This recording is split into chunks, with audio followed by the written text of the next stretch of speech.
Yerimiz titrebesin, yerimiz bitrebesin.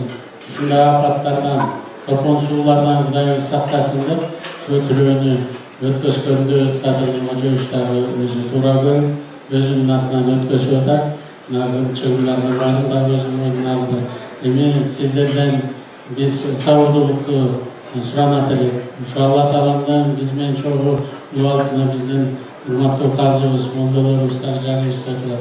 Kardeşler dua kılıp, şu bizden bilip bilmeyen böyle üstü geçirip, ardından meyrimli Allah Teala'mız bizden meyrimin tövüp, bundan ara şu yaş ballarımızın geleceği geni bulup, Kırgızistan içinde, Kırgızistan'da yaşayan her bir ulutun ökülünü iman verip, sabrı verip, birlikte olsa, bundan da vakıftan başlayışlar ettik.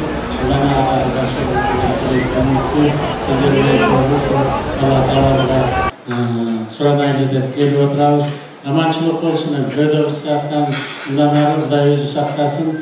Kalgan bağında her biriniz sizin ümrünüzde de şu birimlik Ürsatı özelinde teşvik olsa, amançılık olsa, varolsa, birimlik olsa, bundan arada şu güçlönüp, olursan gelse abnalar, kesepetlerin göğü boyunca işlerimizin barın hastaya cıldırgan hareket kılatıkımız.